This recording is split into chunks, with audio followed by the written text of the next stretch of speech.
नमस्कार मित्रमंडळी, कसे आहात सगळे? बरे आहात ना? मी अमित बारगुडे आपल्या सगळ्यांचं स्वागत करतो माझ्या या यूट्यूब चॅनलवर. आज मी चाललेलो आहे मूवी बघण्यासाठी, छावा मूवी बघण्यासाठी चाललेलो आहे आणि तो सुद्धा एकटा. आज पहिल्यांदाच मी असा एकटा चाललेलो आहे मूवी बघण्यासाठी माझ्या बायकोशिवाय. कारण गेल्या संडेला आम्ही गेलो होतो मूवी बघण्यासाठी आज, पण त्या लोकांनी आम्हाला अलाउ केलं नाही, आतमध्ये एंट्री दिली नाही. कारण आमच्यासोबत आमचा मुलगा होता, तो लहान आहे आणि हा मूवी बघण्यासाठी 15 वर्ष पूर्ण असावी लागतात. एज रिस्ट्रिक्शन असल्यामुळे त्याने आम्हाला अलाउ केलं नाही. तर आता मी आहे गोल्डसुक मेट्रो स्टेशनच्या इथे. 8चा शो आहे रात्रीचा. तर मी थिएटरमध्ये पोहोचलेलो आहे. हा आहे आमचा स्क्रीन आणि खूप सारी लोक येत होती, नॉन मराठी आणि मराठी लोक खूप सारी होती. ही एक फॅमिली आता मला येताना दिसली, ती मध्येच मला हाय करून जाईल बघा. व्हिडिओ करताना लोक खूप सारी एक्सायटेड होती. आणि मी बघितलं तर आतमध्ये नेपाळी लोक पण होती, नॉन मराठी लोक तर होती आणि नेपाळी लोक पण होती. म्हणजे मूवीचा क्रेज किती आहे बघा.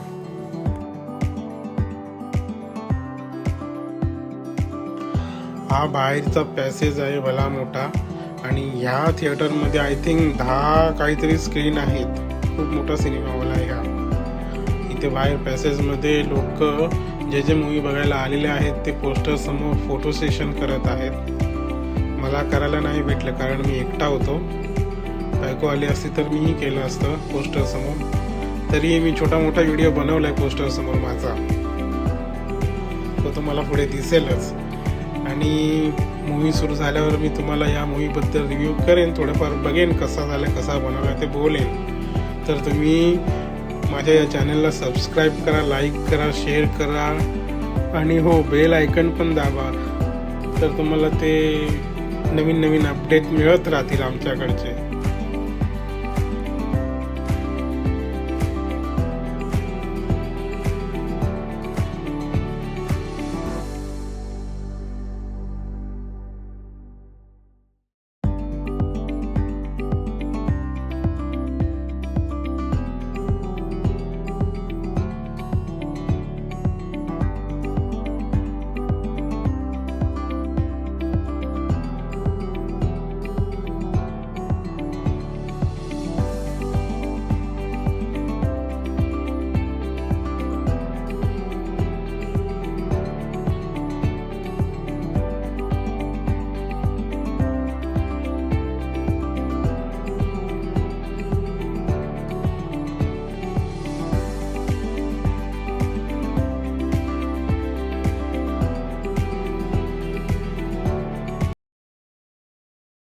फायनली मी छावा मूवी पाहिला. खूप छान आहे, मस्त बनवलाय. अनेक जणांनी टीकाही केल्या, पण आपल्याला एवढं समजायला हवं की आपल्या महाराजांचा इतिहास एवढा मोठा आहे, एवढा गौरववान आहे, शौर्यवान आहे. तो असा एका मूवीमध्ये किंवा 2.5 तासाच्या टाइम पिरियडमध्ये तो मावला जाणार नाही. मेकर्सने त्यांच्या लेवल प्रमाणे बनवला आहे. त्यांना जमेल तितका करण्याचा प्रयत्न केला आहे. मध्ये सेक्युलरपणा त्याने घुसवला आहे अनवॉन्टेड, पण ठीक आहे, आपल्याला सवय आहे त्याची. पण औरंग्याला त्यांनी आहे तसाच दाखवला आहे, त्याला ग्लोरीफाय नाही केलंय त्यांनी. ते एक महत्वाचं आहे. कारण बाकी जर तुम्ही मूवी बघाल ज्या मुघलांवर आहे त्यामध्ये सगळ्यांनी त्यांना ग्लोरीफायच केलंय. मूवीबद्दल बोलायचं झालं तर बुरहानपूरवर चढाई करण्यापासून ते संगमेश्वर पर्यंतचा प्रवास अगदी रंजक दाखवला आहे. पण जी संगमेश्वरची लढाई होती ती एकदम थरारक होती. हा तर एक मूवी होता, पण विचार करा म्हणजे त्या टाइम पिरियड मध्ये ज्यावेळी ही घटना घडत होती, महाराज संगमेश्वरच्या त्या किल्ल्यामध्ये होते, एवढ्याच्या छोट्याशा जागेत होते, त्यांच्या सोबत फक्त 150 मावळे होते.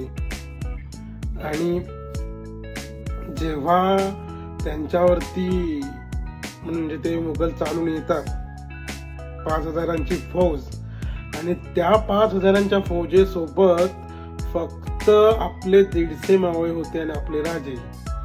आणि त्या एवढ्या लोकांना, या एवढ्याशा लोकांनी लढा दिला अखेरच्या श्वासापर्यंत.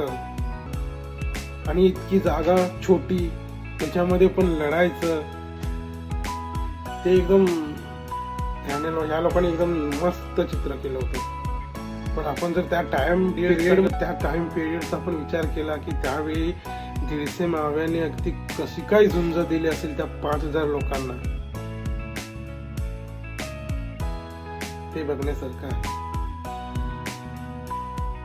आणि शेवटी राजे तर सापडले, त्यांच्या हाती पकडले गेले. संगमेश्वरच्या लढाईपर्यंत मूवी मस्त एन्जॉय केला, पण त्यानंतर मात्र अंगाची लाई होत होती.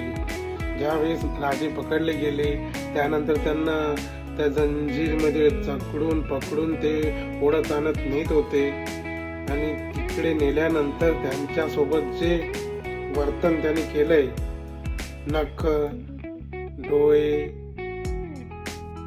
जीभ, हे सगळं जे त्यांनी त्याच्यावर केले, ती दृश्य इतकी बापरे, इतकी मनाला लागणारी होती ना की अक्षरशः खा पाणी निघत होतं डोळ्यांमधून. म्हणजे ते बघूच शकत नव्हतो. पण आपण विचार करा, आपल्या या लोकांसाठी राजांनी या हिंदवी स्वराज्यासाठी बलिदान केलं. त्या यातना किती असह्य होत्या, पीडादायक होत्या, तरी पण त्यांनी उफ नाही केलं. त्यावरून समजतं की आपले राजे किती महान होते, किती शौर्यवान होते. तर त्यांचं हे शौर्य असं 2 तासात दाखवता येईल का? अखेरच्या श्वासापर्यंत त्यांनी मृत्यूला थैथै नाचवलं अगदी, आणि त्या औरंगाला बेजार केलं. आता हे मांडताना मला काही सुचत नाही आहे, पण मी त्या टाइम पिरियडचा जेव्हा विचार करतो, आपल्या राजाबद्दल किती आदर निर्माण होतोय. महाराजांबद्दल आदर तो नेहमी असतोच आणि आहेच आणि तो राहील. पण असा आता मूवी बघताना तो पुन्हा असा नव्याने पुन्हा अगदी निर्माण होतोय. त्या औरंगाला महाराज म्हणजे त्यांना पकडलं गेल्यानंतर तसा तो जिंकला, पण जिंकून सुद्धा हरलेला माणूस कसा असतो जर कोणाला बघायचा असेल तर तो हा मूवी बघा आणि तो औरंग बघा. कारण त्याला पाहिजे होतं की आपल्या राजाने त्याच्यापुढे नतमस्तक व्हावं, पण ते त्याला सुख कधी भेटलंच नाही.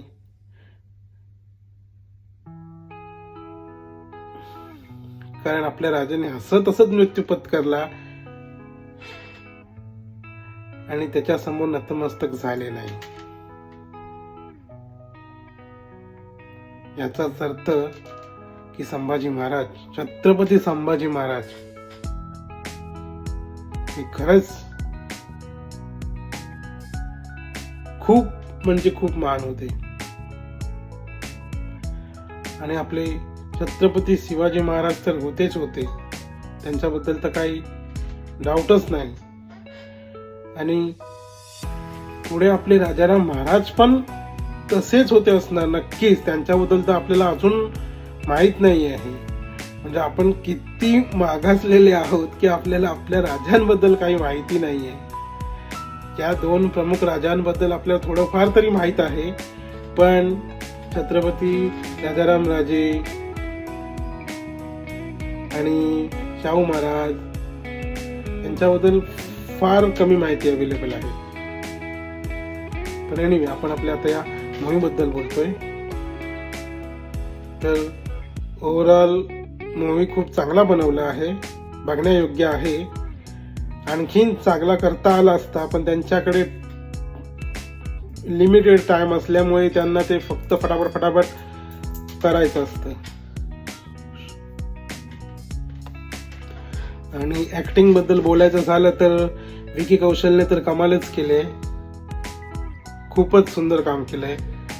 अक्षय खन्नाचा तर जवाब नाही, आशुतोष राणा तर माहीरच आहेत. आणि एक नवीन, म्हणजे नवीन नाही आहे, पण तो विनीत कुमार म्हणून जे कॅरेक्टर आहे, विनीत कुमार कवी क्लश, त्यांनी पण मस्त ऍक्टिंग केली, बघण्यायोग्य आहे.